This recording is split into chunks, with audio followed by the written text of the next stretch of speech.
Hey, what is up, YouTube? Welcome back to my YouTube channel. My name is Jacob, and today we are reacting to Top 10 Internet Theories by Most Amazing Top 10. I used to watch this channel a lot, watch their countdowns, but I'm just now getting back into it. So, yeah, guys, the original link is down in the description down below, and with that being said, let's hop into it. Hello everyone, what is happening? I'm your host Eamon Hassan and welcome back to another video here at Most Amazing Top 10. Don't we all just love conspiracy theories? I think the first one I ever Not really. I don't like them. They kind of scare me, honestly. Like, if I'm being legit, they kind of scare me. watched long videos about was actually the Illuminati. My friend told me he had been watching conspiracy videos about it, so I decided to look into it and I was like, wow. I felt like I was dumb and the world as I knew it was just not how it seemed. But anyway, Illuminati aside, there are way too many conspiracy theories circulating on the internet, so let's dig our teeth into them. Before I start my spiel, make sure to check out Top 10 Hindi videos as well, guys, for more me and more cool content. Subtitled, don't you worry. This one is a long one, but I promise you it is worth it, so stick with me. But without further ado, this is the top 10 scary internet conspiracy theories. Starting us off from number 10 is Madeleine McCann, and honestly, I remember the Yes, I don't know who this person is, but they seem interesting. day she disappeared. I was in about, I think, year 6 at the time, and she was all over the news. If you don't know the case, Madeleine was a 3-year-old British girl who was on holiday in Portugal with her siblings, their parents Kate and Jerry, and a group of family friends and their children. She and her siblings were sleeping while the parents were out for dinner, and the parents checked back and found her missing at around 10 p.m. Now, the parents adamantly backed the story that a man had kidnapped Madeleine, and a man had been seen carrying a child towards the beach that night. That's likely. I mean, there's some crazy people out there. They're pretty stupid, honestly. She's been missing for nearly 12 years now, and people have theorized that she was actually killed the night she disappeared by none other than her parents. Eyewitnesses around the hotel Well, that doesn't give you an eerie feeling in your stomach. at the time claimed they saw a man walking away with a rolled up carpet, but the description fit Jerry McCann quite well. Kate and Jerry had even admitted that sometimes they gave the kids sleeping pills so they could go out. If that was the case, what if that night Madeleine accidentally OD'd and it just spiraled from there and they just had to cover it up? The parents have been under media scrutiny for this reason for years, and you know what they say, there's no smoke without fire. Coming in at number 9 is the murder of Isaac Hayes. Hayes was a singer-songwriter, producer, and voice actor. He was in the Rock and Roll Hall of Fame and was also behind the hit song Soul Man. He was also best known for voicing Jerome Chef McElroy on the cartoon series South Park. But Hayes was also a Scientologist, and without getting too into it, the Church of Scientology I think I actually heard about this one. I'm not sure, but I think I heard about it on another YouTube video that I watched. does not take kindly to people who have anything bad to say about it. The episode Trapped in the Closet aired on November 16th, 2005, and Hayes was not in it as chef because the episode made fun of Scientology and Tom Cruise, a fellow Scientologist and probably the most well-known one out there. He then left the show altogether, probably because the church forced him to, and he claimed the series treated religion as satirical and that those beliefs are sacred to a lot of people. Even though the series had bashed many religions throughout its 9 seasons before that, Hayes drew the line at Scientology. The episode was the first time the origin myth of Scientology was told on primetime television, so then it was theorized that the Church of Scientology labeled him a suppressive person and murdered him in his home. Scary. He kind of looks like my friend. Scientology, a suppressive person is someone who the church perceives as an enemy and someone who would hinder other people in the religion. Hayes was found dead in his home in August 2008. His body was found next to a still running treadmill, and the cause of death was never confirmed. It's also rumored that the head of Scientology's wife has also been killed because she hasn't been seen in public in years, and I'm talking maybe even a decade. At number 8 we have Time as We Know It. You thought it was 2019? Think again. It's apparently actually 1722. The phantom time hypothesis was a historical conspiracy theory which stated that the Holy Roman Emperor Otto III, Byzantine Emperor Constantine VII, and Pope Sylvester II. Well, at that time, I think we would be in 1775? Would that be right?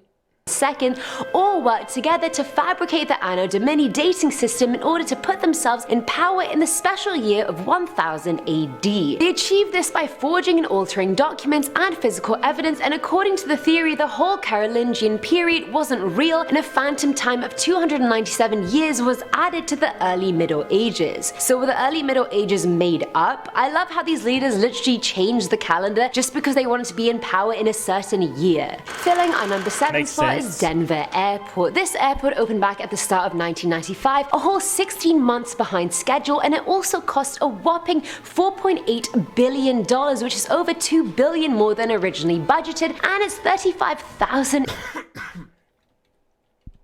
Anyway, I feel weird. I feel like there's someone standing behind me.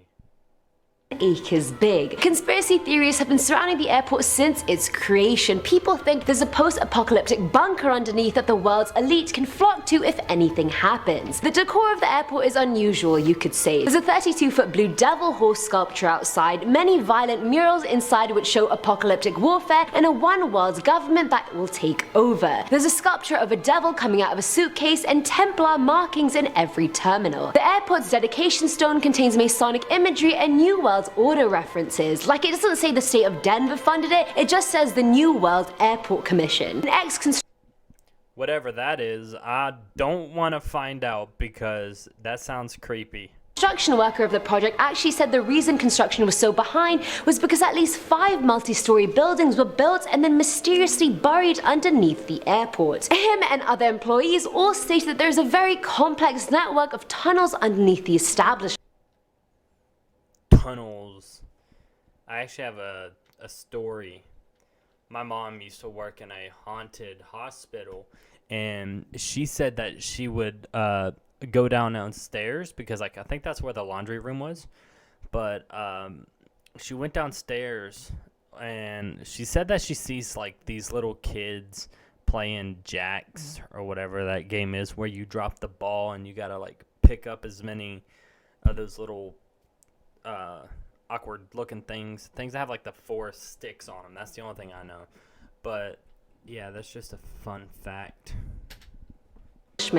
I know it didn't have nothing to relate to the video. So with all that being said, what's the tea, people? Now at number 6 are psychedelics. May it be shrooms, LSD, whatever you want. Now if you don't know or haven't guessed from the name, psychedelic drugs have the primary function of creating psychedelic experiences in your mind, hence changing your audio and visual senses and no, it takes you to those situations. It doesn't give you visions.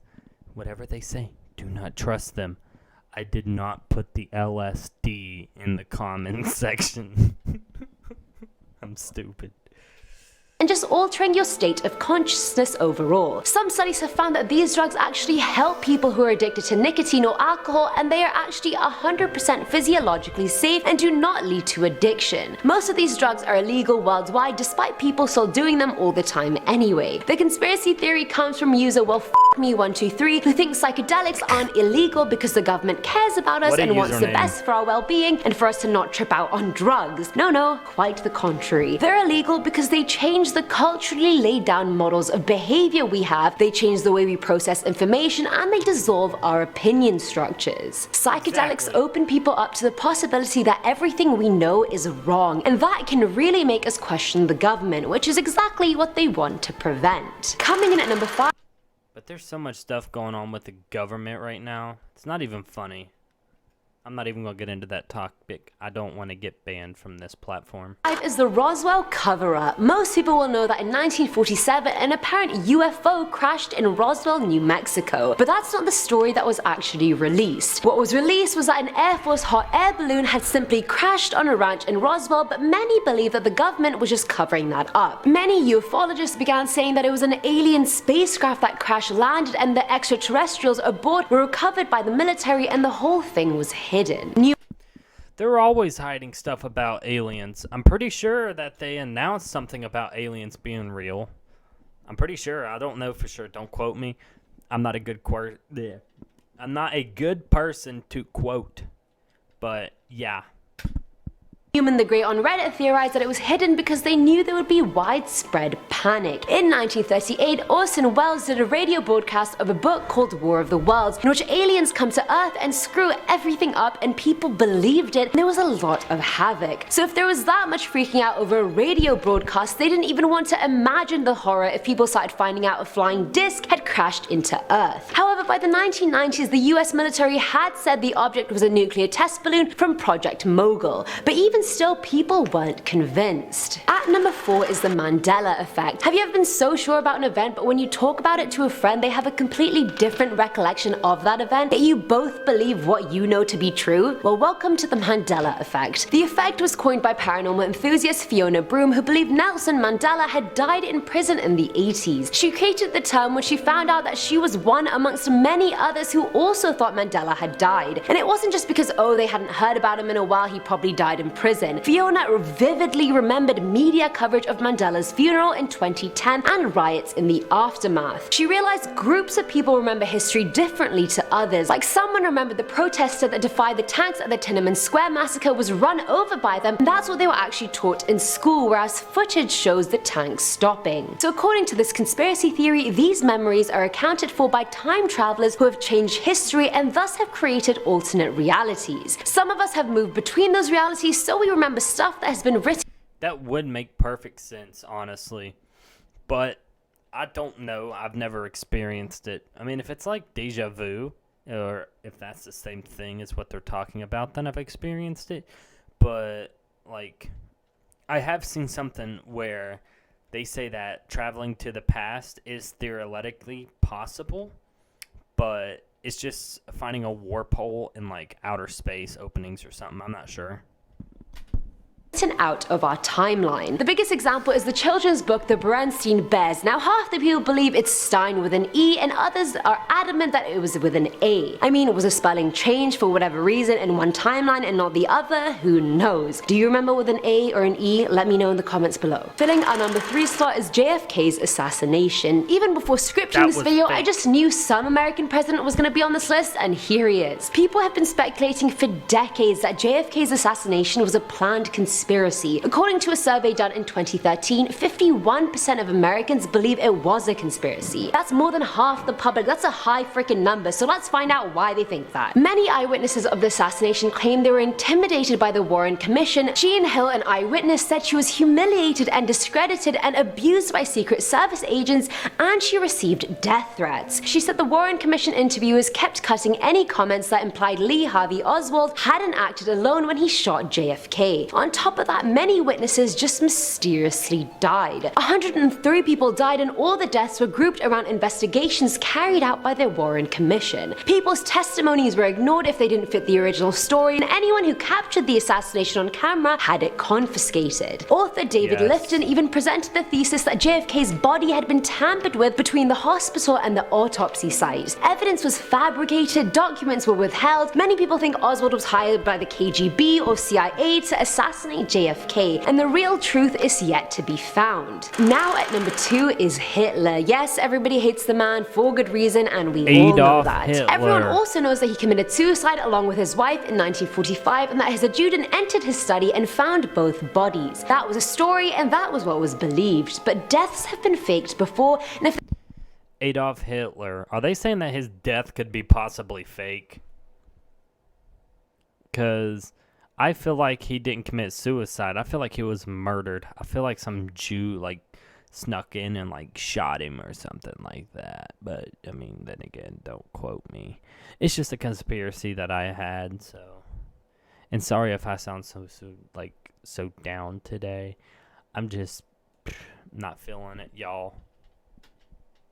If there's anything you've learned from this video by now, it's that you shouldn't always believe the government. According to Redditor Mischief 1989 and many others, Hitler actually didn't die, he escaped to Argentina. I mean, Argentina isn't that random. A lot of Nazis fled and relocated to Argentina, and apparently there were many tunnels in his house leading him directly to a getaway airfield. All of Hitler's most precious possessions were found hidden away in a family home in Argentina. The country also had a lot of towns that supported him, and there was even schools teaching Aryan youth. And by the time he apparently committed, he's looking into our souls. suicide, the German military situation was basically on the verge of total collapse, so he really didn't have much to lose at that point. So if he had a chance of escaping and surviving and being protected anywhere, it would have been Argentina. And finally, last but not least, at number 1 is the Titanic. Did your heart go on? Cause mine certainly didn't after Rose snaked Jack and let him go. According to this theory, it wasn't the Titanic that sank on that ill-fated day on the 15th of April 1912, it was actually the RMS Olympic. Let's Do you guys keep hearing that creaking noise? Is that in the video? backtrack. The White Star Line shipping company made a trio of Olympic-class liners, the Titanic, the Olympic, and the Britannic. Now these 3 ships looked very similar. If you see a picture of the Titanic and the Olympic side by side, unless you're nitpicking, they look identical. September 20th, 1911, the Olympic collided with another ship and it had to be taken out of service and repaired. This meant the Titanic's journey had to be delayed a month, which is something White Star Line couldn't afford. They had bills to pay and they also had to repair the Olympic, so they had to come up with some sort of plan to claim the money they lost. They decided to switch the Titanic with the Olympic and sink it to claim insurance compensation. Now no one knew about the switch except the... Did they even have insurance back then? I mean, cause that was back in 19 something. I don't even know. I was just watching it and I just heard it, but honestly, I lost where I was at. But yeah, I don't think they had insurance back then. Employees and the 4 men in charge, J. Bruce Ismay, Lord Peary, J.P. Morgan, and Thomas Andrews. The Olympic underwent renovations to look exactly like the Titanic. Carpeting was put on the floorboards so people wouldn't be suspicious as to why a never-before-traveled ship had footprints and stains on its boards. However, there was one notable difference: the portholes on the sea deck. When the Titanic was being made, it had 14 evenly spaced portholes, but when it set out on its journey, it had 16 unevenly spaced ones. On top of that, many employees have come out and said they were told they couldn't tell anyone about the swap, otherwise they would be put in jail for 20 years and this would be the last job they ever did. If that doesn't convince you, then maybe this one will. The 4 owners were all magically unable to take part in the journey after confirming they would be on the ship. JP Morgan cancelled because he was sick but was spotted 2 days later completely fine, and he even took 7 of his bronze statues off the ship before it left. J. Bruce Ismay canceled his trip. Yeah, 2 days. 2 days later. 2 days is enough time for somebody to recover. Like, what if he got better? Like, what if he was almost better? Like, he could have healed.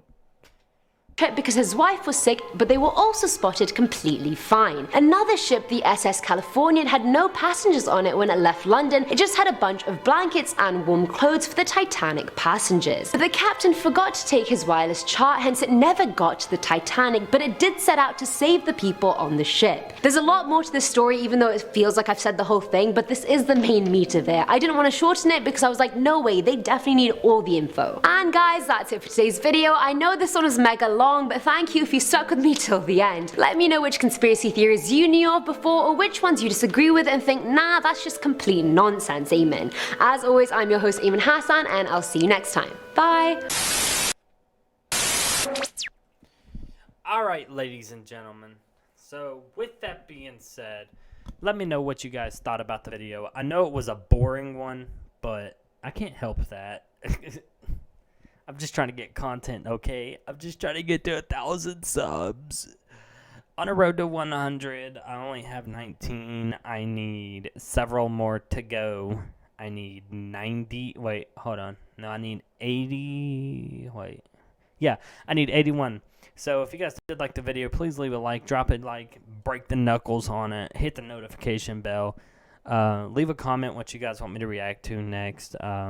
Let me know what you guys thought, and let me know if you guys have any creepy internet conspiracy theories. But, yeah, ladies and gentlemen, with that being said, I am out.